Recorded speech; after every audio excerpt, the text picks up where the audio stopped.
మనం అందరం కూడా ఆశించడమే జరిగింది.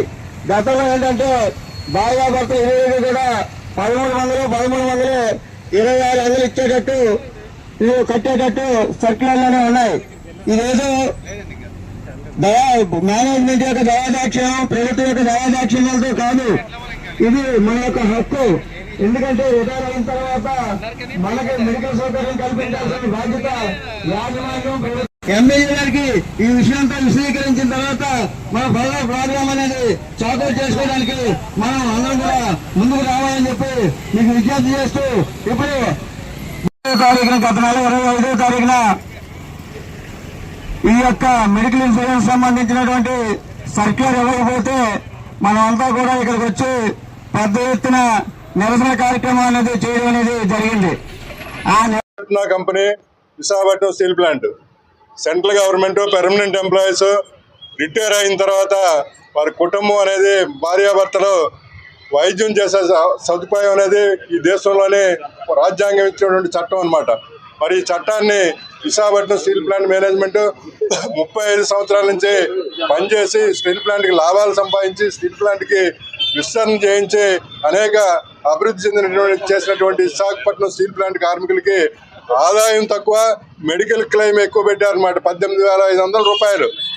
కానీ 130% మంది కార్మికులకి 12,000 పెన్షన్ వస్తుంది. ఆదాయం తక్కువ, ఇవాళ ఏమో మెడికల్ ఖర్చుకేమో ఇంత పెంచారన్నమాట. ఇవాళ కేంద్ర ప్రభుత్వం, ఇవాళ స్టీల్ ప్లాంట్ మేనేజ్మెంట్ ఇన్సూరెన్స్ కంపెనీలకి తలొగ్గి స్టీల్ ప్లాంట్ కార్మికుల మీద దోపిడీ చేయడం కోసం అనేది మన ప్రీమియం అనేది పెంచి 18,500 రూపాయలు పెంచారనమాట. ఇదంతా దుర్మార్గం అండి, దేశంలో ఎక్కడా లేదు. 4-5 రోజుల కింద కూడా బోర్డు తిరస్కరించింది. బోర్డు తిరస్కరించినా సరే మళ్ళీ కేంద్ర ప్రభుత్వం చెప్పినా, ఇవాళ రాష్ట్ర ప్రభుత్వం చెప్పినా, మనం అందరం కూడా డిమాండ్ చేసినా సరే 60-70 సంవత్సరాలు ఉన్నటువంటి వయసు దాటినటువంటి వాళ్ళని కూడా ఈదిలోకి దించి ఈరోజు 15 రోజుల లోపల 18,000 కట్టమన్నారు. ఎక్కడి నుంచి తేగలరు? వాడికి వచ్చేదే 1,200 పెన్షన్.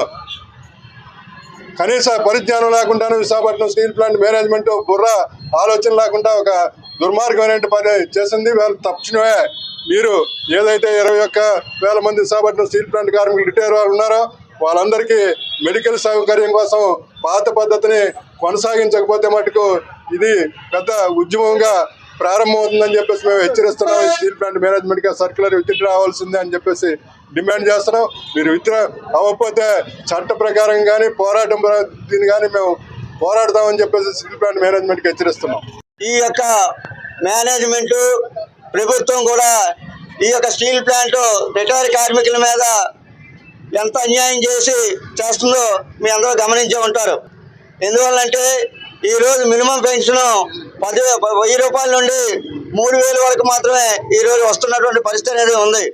మరి ఈ 3,000 వచ్చే ఈ యొక్క పెన్షన్దారుడు ఒకేసారి 17,000 18,000 కట్టమంటే ఎక్కడి నుండి తీసుకొచ్చి కడతాడని చెప్పి కూడా నేను ఈ యాజమాన్యాన్ని ప్రశ్నిస్తూ ఉన్నాను.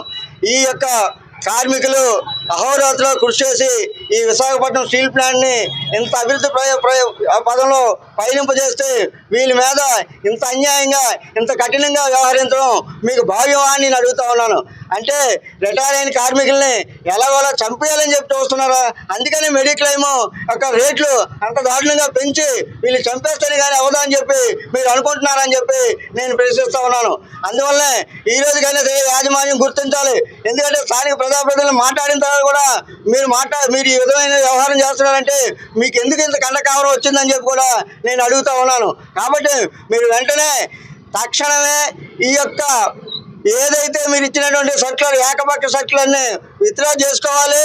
పాత పద్ధతిలోనే ఆ సర్క్యులర్ని మళ్ళీ రిలీజ్ చేసి పాత పద్ధతిలోనే ఈ యొక్క మెడిక్లెయిమ్కి సంబంధించినటువంటి అమౌంట్ కట్టించుకోవాలని చెప్పి మేము డిమాండ్ చేస్తున్నాం.